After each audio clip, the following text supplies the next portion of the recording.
Olá, meus amigos e irmãos, graça e paz. Eu sou o pastor Silas Longo e este é mais um momento precioso na presença de Deus para a meditação da sua palavra.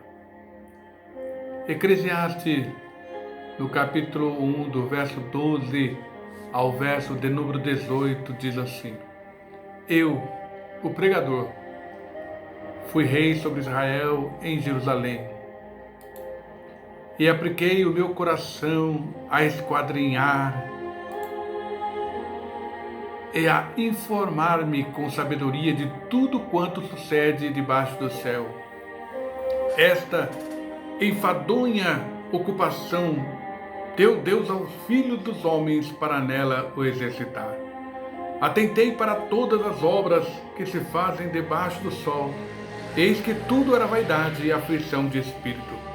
Aquilo que é torto não se pode endireitar, aquilo que falta não se pode calcular.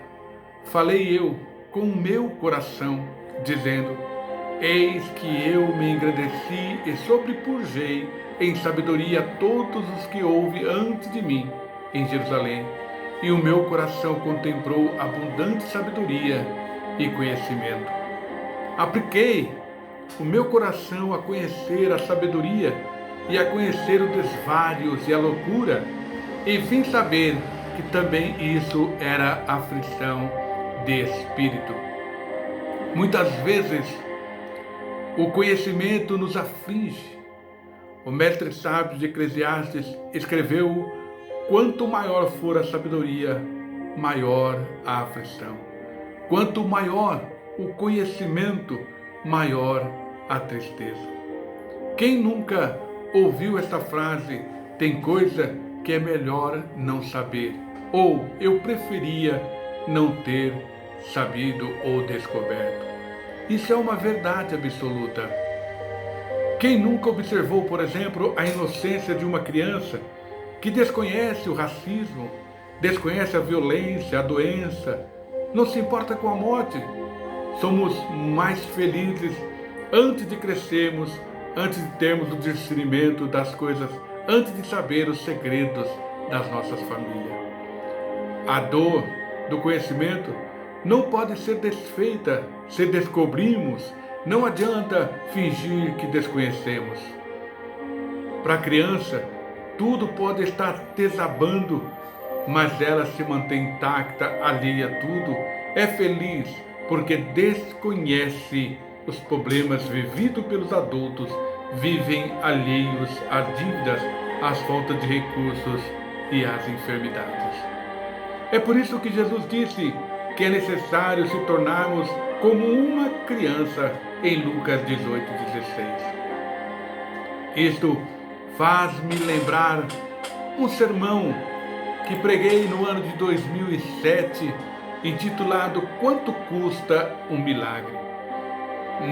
Nessa narrativa bíblica, nesse sermão, narrei a história de uma criança que, ao ouvir o pai e a mãe conversando a respeito de uma situação difícil que estavam vivendo, eles falavam sobre a necessidade do seu filho passar por uma cirurgia, porém a cirurgia era muito cara.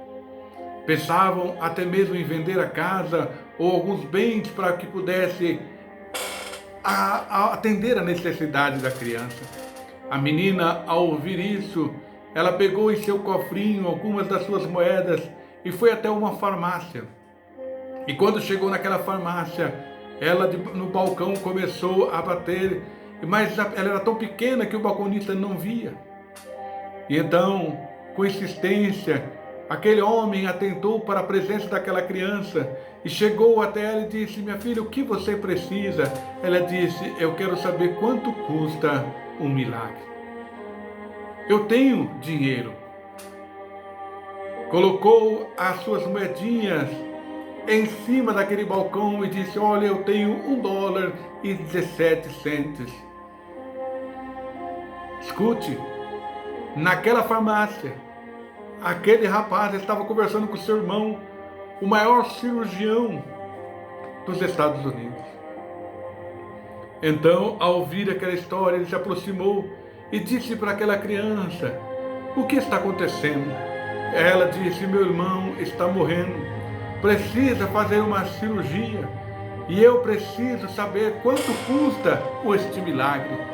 Então aquele homem cirurgião foi até a casa daquela criança e ali conversou com seus pais, e ali aquela criança passou pela cirurgia, foi com sucesso a cirurgia, e aquela criança pôde testificar dizendo que ela tinha alcançado um milagre que lhe custou $1,17. Escute, a inocência de uma criança, ela faz com que a vida dela se torne mais tranquila. E quando nós falamos de conhecimento de coisas ao redor da nossa vida física e material, muitas vezes nos traz aborrecimento, angústia e tristeza. Mas há um conhecimento superior que nos capacita a perseverar e seguir em frente. Este conhecimento encontramos nos ensinamentos de Jesus, no Evangelho de João 8,32, que diz: conhecereis a verdade e a verdade te libertará. Ao lermos isso, nos parece haver um contraste entre Salomão e o Mestre Jesus.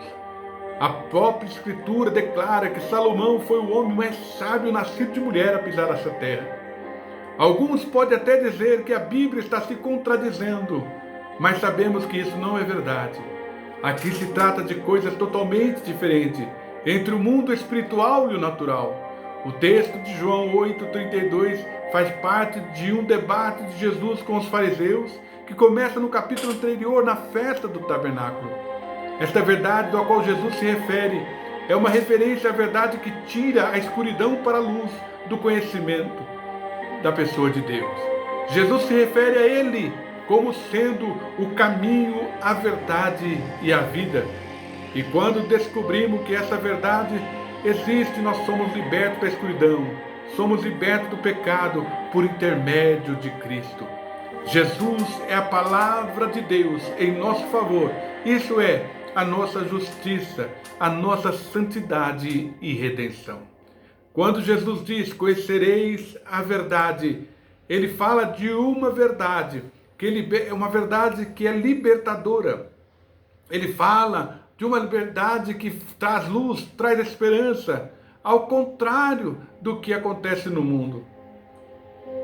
No mundo físico natural, é totalmente diferente, porque a verdade da qual Jesus está se referindo é uma verdade espiritual que leva o homem a desfrutar a paz, a alegria e a esperança.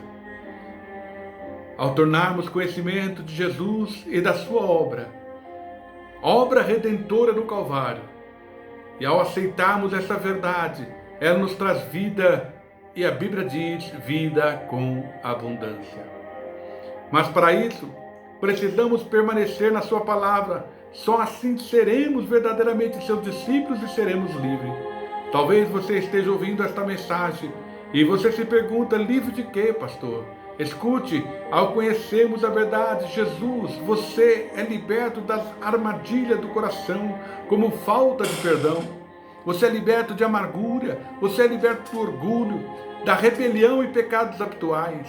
Existem muitas áreas que precisam de libertação, na área do trabalho, muitas vezes na nossa casa, nas nossas finanças, no nosso relacionamento familiar, muitas vezes a nossa mentalidade, preconceitos, muitas vezes sentimento de inferioridade, compromisso com a família e compromisso com a igreja. Somente em Cristo e a sua obra redentora encontraremos verdadeiramente a liberdade, porque essa liberdade é um estado de consciência, assim como a felicidade. Deus tem colocado diante de nós a escolha. Qual será a sua escolha? Vida ou morte? Bênção ou maldição? Hoje é dia de decisão. Você precisa tomar posse desta palavra e ter a sua vida transformada por esta verdade chamada Jesus. E ele diz: e conhecereis a verdade, e a verdade vos libertará. Um grande abraço do seu amigo pastor Silas Longo.